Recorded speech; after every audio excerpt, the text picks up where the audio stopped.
जय श्री राम भक्तों स्वागत है आपका हमारा चैनल देववाणी में।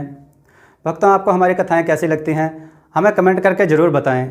भक्तों, हमारी कथाओं को लाइक अधिक से अधिक करें, इन्हें शेयर करें और हमारे चैनल को अधिक से अधिक सब्सक्राइब करें।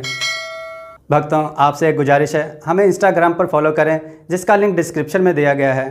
तो चलिए शुरू करते हैं आज की कथा।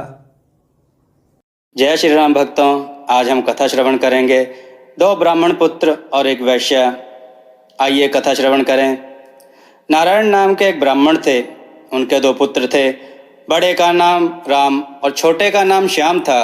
दोनों युवा थे। दोनों गुण संपन्न तथा कई विद्याओं में विशारद थे। घूमते घूमते दोनों एक दिन प्रयाग पहुँचे। उस दिन श्री कृष्ण जन्माष्टमी थी, इसलिए श्री बेणी माधव जी के मंदिर में महान उत्सव था। महोत्सव देखने के लिए वे दोनों भी निकले।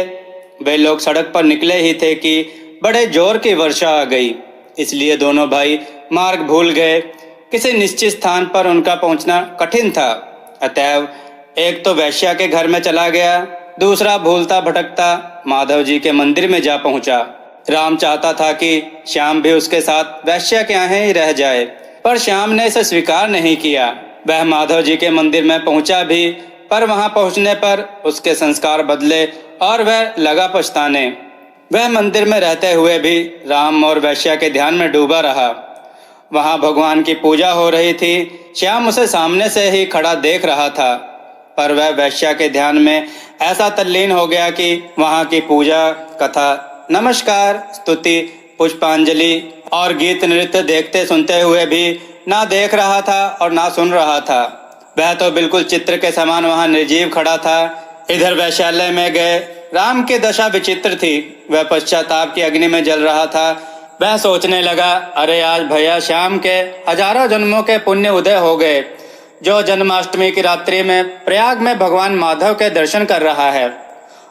इस समय वह प्रभु को अर्घ्य दे रहा होगा। अब वह पूजा आरती का दर्शन कर रहा होगा। अब वह नाम एवं कथा कीर्तन सुन रहा होगा। ऐसे विचार उसके मन में बार बार आते रहे।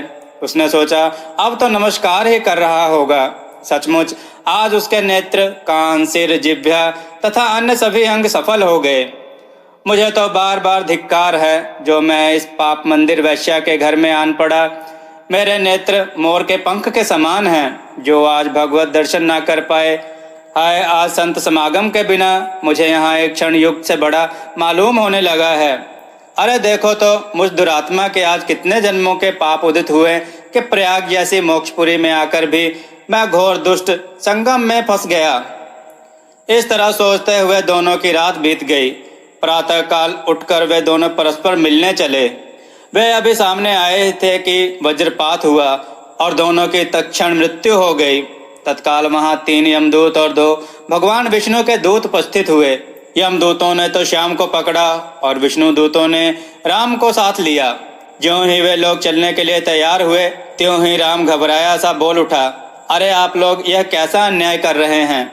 कल के पूर्व तो हम दोनों समान थे, पर आज की रात्रि में मैं वैश्यालय में रहा हूँ और मेरा छोटा भाई माधव जी के मंदिर में रहकर परम पुण्य अर्जन कर चुका है। अतः भगवान के परम धाम में वही जाने का अधिकारी हो सकता है। अब भगवान के दोनों पार्षद ठहाका मारकर हंस पड़े। वे बोले, हम लोग भूल या अन्याय नहीं करते। देखो, धर्म का रहस्य बड़ा सूक्ष्म तथा विचित्र है। सभी धर्म कर्मों में मन शुद्धि ही मूल कारण है। मन से भी किया गया पाप दुखद होता है और मन से भी चिंतन धर्म सुखद होता है। आज तुम रात भर शुभ चिंतन में लगे रहे, अतएव तुम्हें भगवत धाम की प्राप्ति हुई। इसके विपरीत तुम्हारा छोटा भाई आज की रात अशुभ चिंतन में ही रहा, अतः वह नरक जा रहा है। इसलिए सदा धर्म का ही चिंतन करो और मन लगाकर धर्मानुष्ठान करना चाहिए। वस्तुतः जहाँ मन है वहीं मनुष्य है। मन वैश्यालय में हो तो मंदिर में रहकर भी मनुष्य वैश्यालय में है, और मन भगवान में हो तो चाहे कहीं भी हो भगवान में ही है। राम ने कहा, पर जो हो, इस भाई के बिना मेरी भगवत धाम में जाने की बिल्कुल इच्छा नहीं होती। अतः आप लोग कृपा करके इसे भी हम पास से मुक्त कर दें। विष्णु दूत बोले, राम, यदि तुम्हें उस पर दया है तो तुम अपने गत जन्म के किए हुए पुण्य जो बचे हुए हैं अपने छोटे भाई को दे दो, तो वह भी तुम्हारे साथ विष्णु लोक को चल सकेगा। राम ने तत्काल ही वैसा किया और फलस्वरूप श्याम भी अपने भाई के साथ ही हरिधाम को चला गया। भक्तों, आपको यह कथाएं कैसी लगी हमें कमेंट में ज़रूर बताएं। अपने विचार और सुझाव कमेंट में ज़रूर दें। हमें इंस्टाग्राम पर फॉलो करें जिसका लिंक डिस्क्रिप्शन में दिया गया है। जय श्री राम भक्तों।